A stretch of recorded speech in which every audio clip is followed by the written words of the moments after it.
ایک دفعہ حضرت موسیٰ علیہ السلام نے فرعون سے کہا، اے فرعون، تو اسلام قبول کر لے، اس کے عوض تیری آخرت تو بہتر ہو ہی جائے گی، مگر دنیا میں بھی تجھے 4 نعمتوں سے نوازا جائے گا۔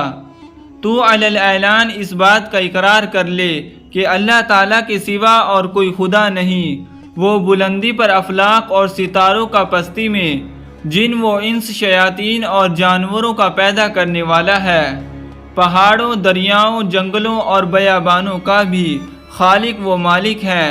اس کی سلطنت غیر محدود ہے اور وہ بے نظیر و بے مثال ہے۔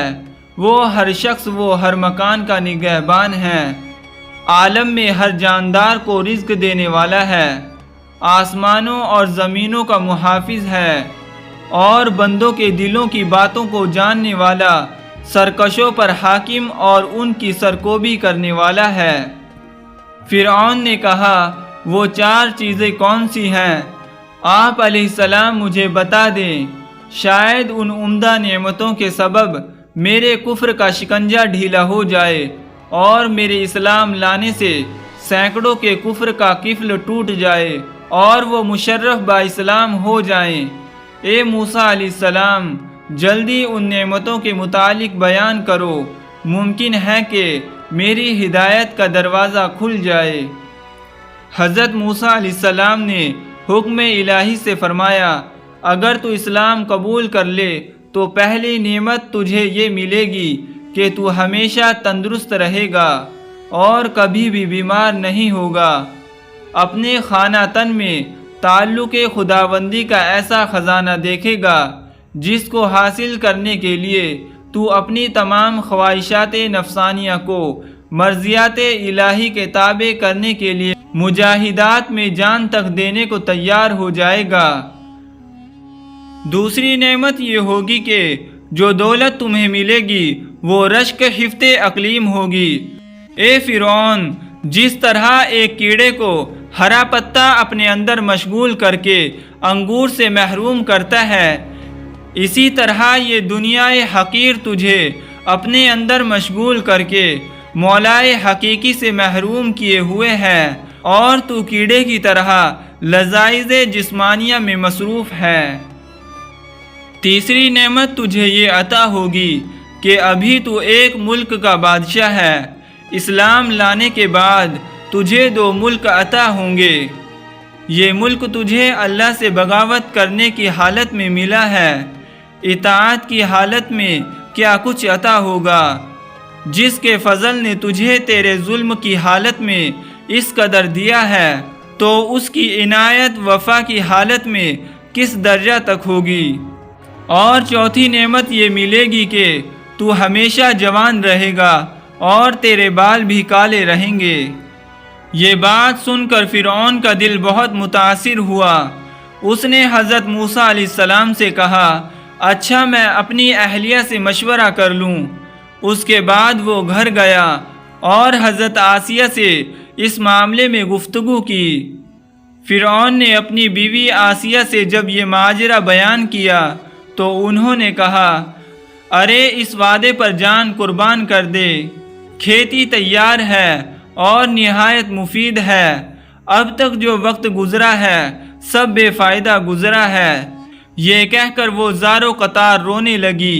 پھر انہوں نے کہا، تجھے مبارک ہو، آفتاب تیرا تاج ہو گیا، حضرت موسیٰ علیہ السلام نے تیری برائیوں کی پردہ پوشی کی اور تجھے دولت باطنی دینا چاہتے ہیں۔ گنجے کا عیب تو معمولی ٹوپی چھپا سکتی ہے، مگر تیرے عیب کو تو حق تعالیٰ کی رحمت چھپانا چاہتی ہے۔ میری تو رائے یہ ہے کہ تجھے کسی سے مشورہ کرنے کی ضرورت ہی نہیں تھی، تجھے تو اسی مجلس میں فوراً اس دعوت حق کو خوشی خوشی قبول کر لینا چاہیے تھا۔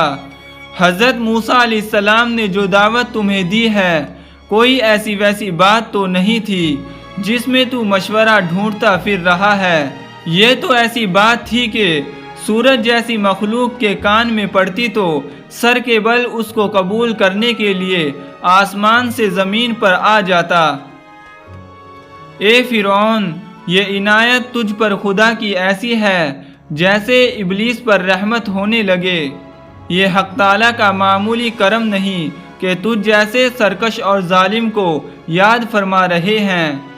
ارے مجھے تو یہ تعجب ہے کہ اس کے کرم کو دیکھ کر خوشی سے تیرا پتا کیوں نہیں پھٹ گیا اور وہ برقرار کیسے رہا۔ اگر تیرا پتا خوشی سے پھٹ جاتا تو دونوں جہان سے تجھے حصہ مل جاتا، دنیا میں نیک نامی اور آخرت میں نجات ہوتی۔ اللہ والوں کے آنسو جو زمین پر گرتے ہیں، فرشتے ان کو اپنے منہ اور پروں پر ملتے ہیں، اور اللہ تعالیٰ شہیدوں کے خون کے برابر انہیں وزن کرتے ہیں۔ حضرت آسیہ نے فرعون سے کہا، تو پس وہ پیش نہ کر، ایک قطرے کو فوراً بہا دے اور اپنے نفس کو جھکا دے، تکبر کے باعث اعراض نہ کر، تاکہ دریائے قرب حق سے تو مشرف ہو جاوے۔ یہ تجھ پر نہایت ہی شفقت ہے کہ تجھے اس اصرار کے ساتھ بلایا جا رہا ہے، دریائے رحمت خود تجھے بلا رہا ہے، تو کیوں دیر کر رہا ہے؟ جلدی اپنے آپ کو ان کے ہاتھ فروخت کر دے۔ اگر تو بے دست و پا ہے، اپنی ذات سعی سے اس دریا تک نہیں پہنچ سکتا، تو اپنے آپ کو حکم موسیٰ علیہ السلام کا بالکل مطیع کر دے۔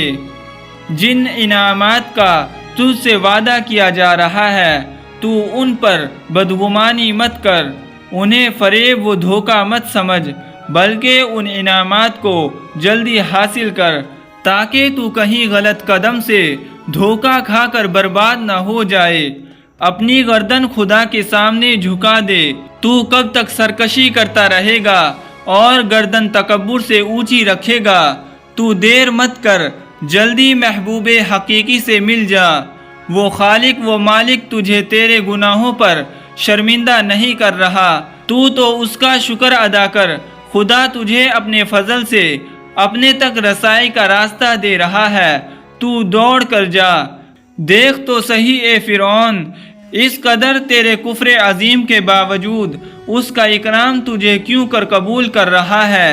کیا یہ انعام اور عطاء شاہی قابل قدر نہیں؟ ایسا عجیب بازار کس کے ہاتھ لگتا ہے کہ ایک گل کے عوض گلزار ملتا ہو اور ایک دانے کے عوض 100 درخت ملتے ہوں۔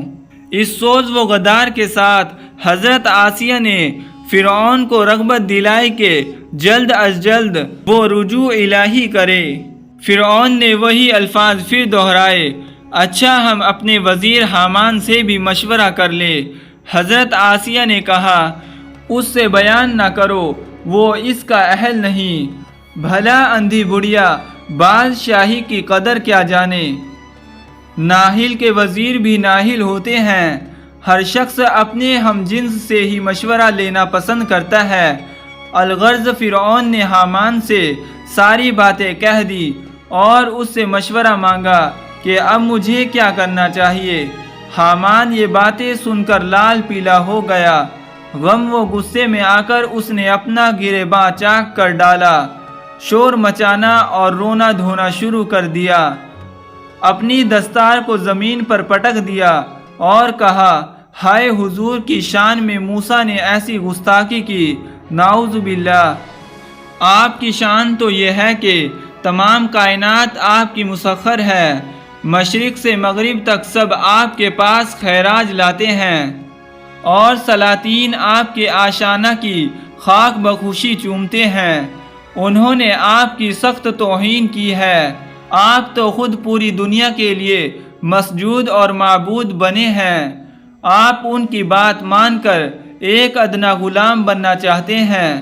اگر حضور آپ کو اسلام کی دعوت قبول ہی کرنا ہے تو مجھے پہلے ہی مار ڈالے، تاکہ کم از کم میں آپ کی یہ توہین اپنی آنکھوں سے نہ دیکھ سکوں۔ آپ میری گردن فوراً مار دیں۔ میں اس منظر کو دیکھنے کی تاب نہیں رکھتا کہ آسمان زمین بن جائے اور خدا بندہ بن جائے، ہمارے غلام ہمارے آقا بن جائیں۔ مولانا روم یہاں اس حامان بے ایمان کو مخاطب ہو کر سخت ناراضگی کا اظہار کرتے ہیں۔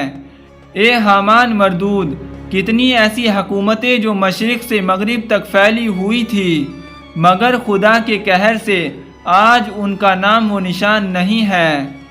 جو زہر قاتل مشورہ حامان نے دیا اس کے بارے میں مولانا روم رحمۃ اللہ علیہ اظہار کرتے ہیں، یہ تکبر جو حامان میں تھا زہر قاتل تھا، اور اسی زہر آلودہ شراب سے حامان بدمست ہو کر احمق ہو گیا تھا، اور اس ملعون کے مشورے سے فرعون نے قبول حق سے انکار کر کے خود کو دائمی رسوائی اور عذاب کے حوالے کر دیا۔